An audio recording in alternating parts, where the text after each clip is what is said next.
Deputy Minister of Defense and Military Veterans, Minister Richard Mkungu, Chiefs of Services and Divisions, members of the Military Command Council,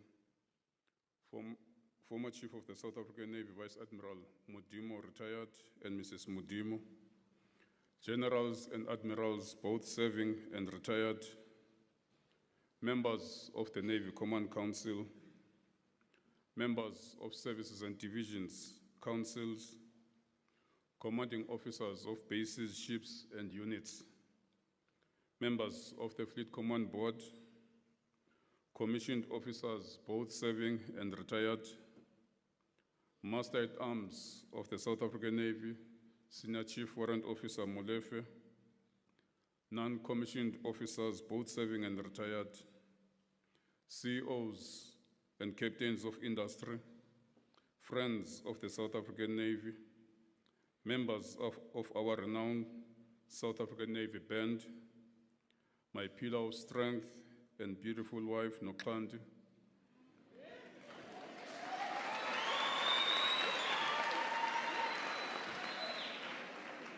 certain things needs to be emphasized, members. Friends of the South African Navy, distinguished guests, my family present here today, Amaceto Kizamo Pohuma, Mbambos Nomongo, Bonabadla Inyama Ikwata. Ladies and gentlemen, good evening. Ladies and gentlemen, dear friends of the South African Navy, and those who are watching online, it is my great honor to officially welcome you all to the annual Navy Music Gala concert. This concert showcases how the music and glamour unite people in an enjoyable evening, and once again, hugely supported by all of you present here this evening.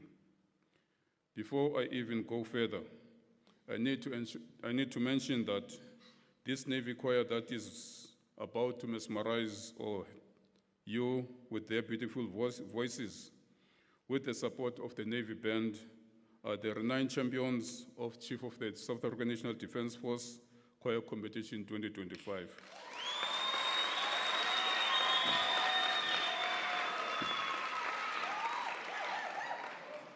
And they brought home 7 trophies.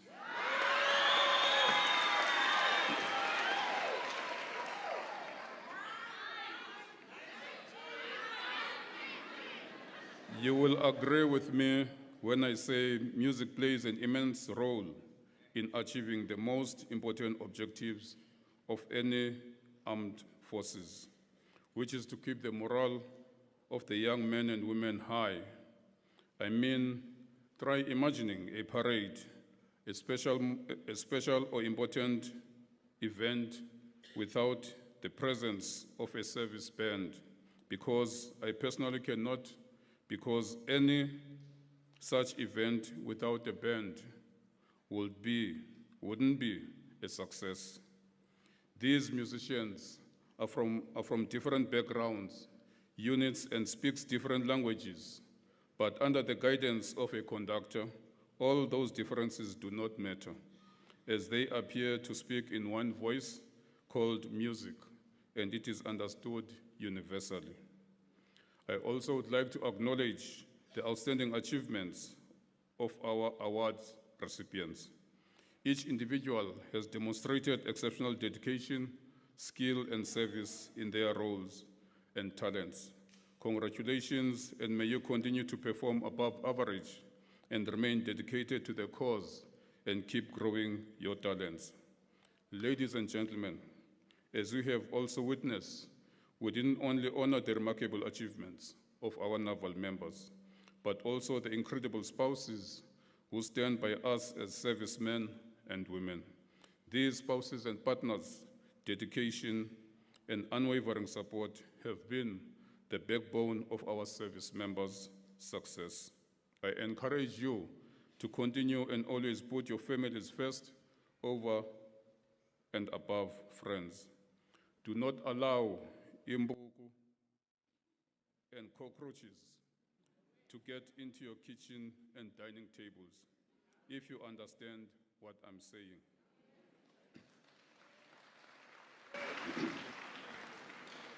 So always have a retex for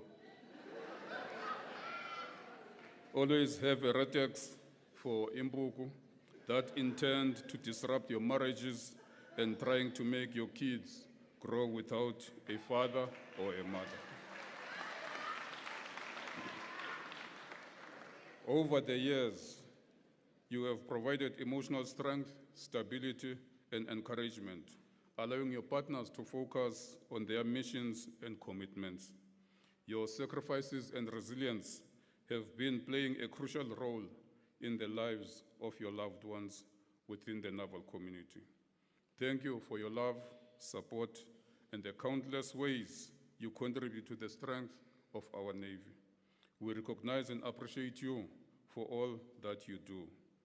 Ladies and gentlemen, yesterday I hosted the Chief of the South African Navy Prestige Charity Ball, and I called for all that were in attendance to not ignore what is currently happening around the world, especially within our country. As a South African citizen, you cannot afford to be ignorant on the current affairs and the state of our nation. As a parent, you cannot find yourself not being concerned about the future of your child or children.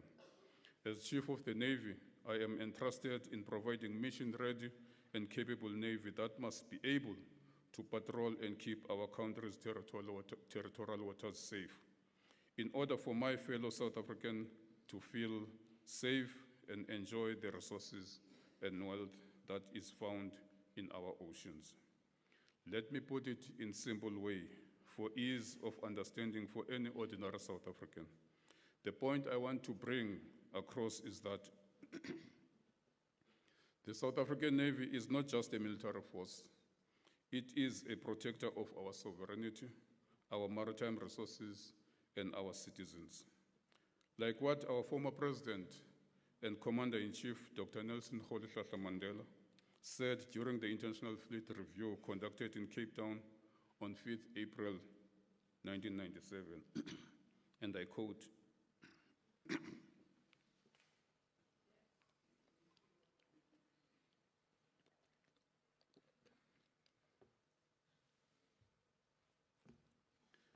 "The sea is a vital national interest, and that is why we maintain the Navy. As a nation, we believe in the freedom of the seas. That is a matter of national strategic interest. We are a maritime nation trading all over the world. We accept our obligation to combine with other maritime nations to uphold the freedom of the seas and to protect our national interest through naval power," close quote. Ladies and gentlemen, I want us to internalize the fact that our coastline stretches approximately 2,798 kilometers, and that South Africa is a maritime nation. Our country's main trade routes include the maritime route via the Cape of Good Hope with the major ports of Durban and Richards Bay, which are linked by N2 corridor and are vital for both regional and international trade. They handle a wide range of exports and imports, including coal, chrome, crude oil, mineral products, vehicles, foodstuff, and fruits. The other significant ports include Cape Town, Gqeberha, East London, Mossel Bay, and Saldanha. In the same breath, our country is losing in the region of over 6 billion rands annually due to illegal, unregulated, unreported fishing. Unmonitored vessels in our sea pose a risk to the Republic. At any given time, we have over 600 vessels in our territorial waters, of which some are involved in human trafficking, some with illegal fishing, some stealing our minerals, some smuggling weapons, while some polluting our beautiful seas and beaches, but to name but a few. Ladies and gentlemen, We also have to appreciate the fact that 98% of our country's trade volume moves by sea, making it the lifeblood of our international trade. Our maritime trade contributes significantly to our country's economy, with seaborne trade accounting for about 58% of total trade volume. Furthermore, our country's entire ocean economy, which includes maritime transport, is projected to contribute between 4.5 and 4.8% of GDP by 2038. And these projections are made by academia and several organizations such as the International Monetary Fund, the South African Reserve Bank, and various other international bodies and local analysts. What is of concern is that in making these projections, these organizations might be overlooking a crucial element, which speaks to appreciating who and how do we protect our maritime resources of interest. Our Navy is the first line of defense against threats that might emanate from the sea, whether piracy, illicit fishing, or other forms of maritime crimes. Our Navy must keep the critical shipping lanes safe and free so that our economy can prosper. Should or when disaster occurs at sea, our Navy must provide help through search and rescue operations, besides being part of the humanitarian assistance within the country and in neighboring regions. In order to carry out all these important roles, we must focus on the capability and resources of our Navy. We need to modernize our Navy to match today's complex and dynamic challenges. We need to invest in our Navy because that will also mean we will be investing in our youth. Training and career opportunities in the Navy can inspire a whole new generation of South Africans, providing them with skills and experience that will benefit the nation as a whole. Therefore, ladies and gentlemen, the continuous absence of the Navy at sea is dangerous for our country and any maritime country for that matter. Today, as the country, we are battling the high pollution of illegal immigrants. Our society and the future of our kids is being destroyed by drugs which gets into their hands through the seas. I invite you to read an article which was recently published on the Defense Web titled Opinion, Between Two Oceans and the South African Navy in Crisis, written by Nicholas Gottsel, a member of parliament, who is a member of the Joint Standing Committee on Defense. In there, he makes mention that, and I quote, various stakeholders in society tend to see expenditure on defense as being detrimental to expenditure in an economic realm. Yet, a robust defense force is essential to protect sovereignty, secure 80% of trade through maritime routes, support domestic stability, and lead African peacekeeping missions. Ultimately, a strong and capable defense force remains a core component of ensuring internal and external stability and safeguarding the conditions for positive economic outcomes, close quote. For our cabinet to approve the reduction of the SNDF workforce or strength is actually nothing far from telling us to implement a defense version of what General Mkhwanazi has disclosed in the Madlanga Commission with regards to the closure of the political killing task team. Closing down the SNDF is like having a house without walls, effective CCTV systems, and reaction capability should thieves violate your space uninvited, or buying a car and not taking an insurance, or not having a life cover for yourself and family. Yesterday, I shared with those that attended the Prestige Ball that in the past week, I was in Australia to attend the Indo-Pacific Sea Power Conference 2025. Whilst I was interacting with the chiefs of navies from different maritime countries at the conference, the chief of the Kenyan Navy mentioned that a week before coming to Australia, his Navy caught a ship from East Asia that was carrying a large consignment of drugs, which was destined for Mozambique. And you will agree with me that Mozambique was not the final destination, but maybe South Africa was. The Philippine chief also brought to my attention the fact that on a continuous basis, they arrest ships carrying drugs whose destination is Southern Africa. So what I am stressing is that our prolonged absence at sea due to non-availability of serviceable ships and submarines, all because of under-resourcing of our Navy, should concern you as fellow South Africans. I often find myself questioning whether those responsible for making significant decisions, particularly regarding the funding of our defense force, if they may be directly or indirectly influenced by these drug cartels, illegal traders, maritime criminals, and human traffickers. Because it will appear that these consistent underfunding and incapacitating of the South African Navy and the Defense Force in general is to ensure the success of the operations that undermine our nation, compromise its sovereignty, and jeopardize the future of our children.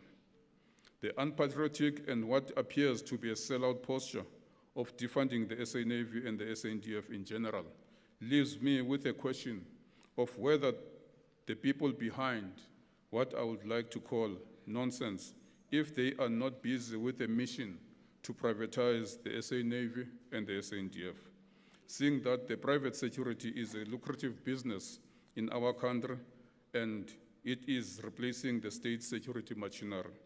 We must refuse this kind of unconstitutional policy decisions. I am telling you today that should the SA Navy's roles fall into private hands, and the same government that is today telling us that there is no money to fund the Navy, they will use the government reserves to fund those private security forces. To add salt to this wound, attempts have been made by certain government departments to bring a foreign company to come patrol our waters. As the Navy, we rejected this sellout and unpatriotic decision. Maritime security narrative is about protecting our way of life. Our oceans define who we are. It feeds our people, sustains our economy, and connects us to other nations through the Indian and Atlantic Ocean. When our maritime domain is secure, our nation stands secured. But for that, we must first secure ourselves from within through good governance, coherent laws, accountable institutions, and leaders who put national interests above competition and personal greed. We must invest not only in hardware, but also in our people, our sailors, our engineers, the analysts, and the families that give meaning to our platforms, because they are all the center of gravity, of our gravity. All I am putting to you this evening is that we cannot continue being silent observers of our country being at risk of losing its sovereignty. We need to advocate for a stronger, well-funded defense force. We need to think about what is it at stake for not having visibility and the Navy present at sea. We cannot be ignorant of what is happening around the world. Look at what the West is doing in the Caribbean, Venezuela to be precise. With so much military power in terms of their warships deployed near Venezuela, and the world is currently speculating a possible invasion. On one hand, there are also these ongoing military crises between Russia and Ukraine. Then the West, on the other, are also pointing their guns towards Nigeria, threatening them with military action. The question we should be asking ourselves as South Africans is, Who will the West target next in our African continent? Ladies and gentlemen, let us not think we spared from this devilish bullying of the world. With that in mind, I say we need to be found ready and not be a repeat of what Libya went through after it was accepted back into the so-called world democracy. Libya's military was caught with their pants down due to failing to rejuvenate itself and thinking that the world was on their side and that they will never attack them. All I'm putting to you this evening is that we cannot continue to be silent observers, our country being taken to dogs. We need to advocate for a stronger, well-funded defense force. We need to think about what is at stake for not having a Navy present at sea.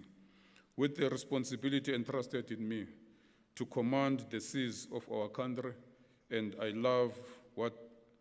love I have for our motherland, I find it difficult to separate emotions from my responsibility, and I'm not apologetic about it. Fellow South Africans,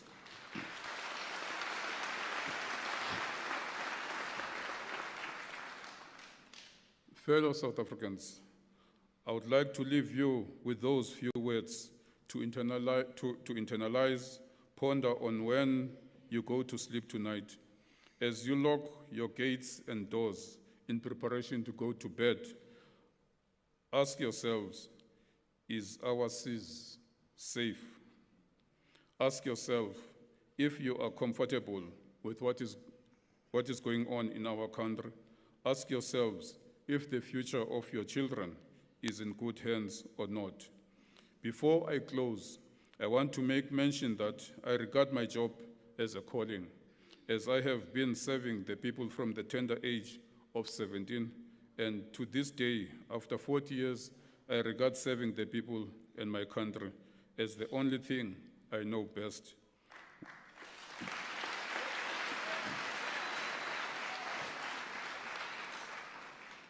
When I made mention last night that I will continue serving my people and country in my next life, should I find a Navy to join on the other side, the program director got me excited when she gave me a report on her quick research that there is indeed a heaven Navy, which I will gladly join.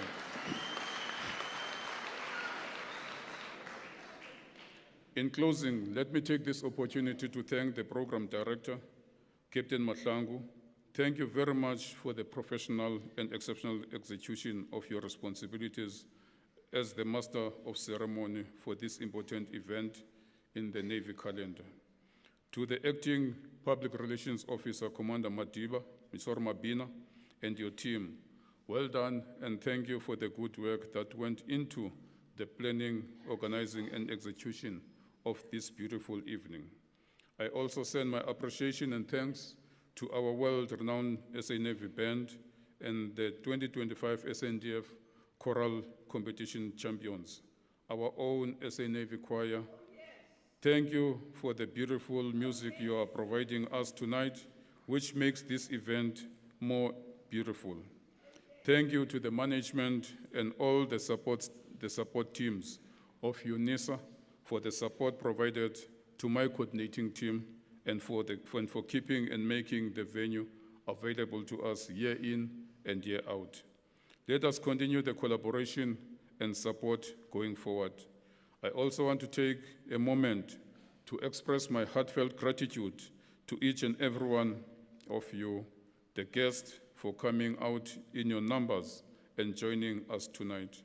Your presence has made this gala a truly memorable occasion.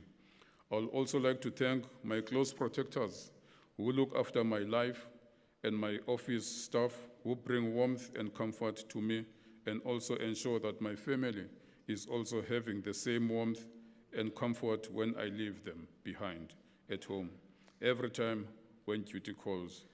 As we approach the festive season, I wish you and your loved ones a joyous and safe holidays. May this bring you peace, happiness, and warmth of family and friendship. Thank you once again for being here tonight. I wish you safe travels back home and all of your planned journeys. I look forward to seeing you all in the new year. Our untouchable music director, Commander Matikizela, and the best choir conductor in the SNDF, our one and only Warrant Officer Twala. Let the music play on and keep us mesmerized with a few more music pieces. Ladies and gentlemen, I thank you very much.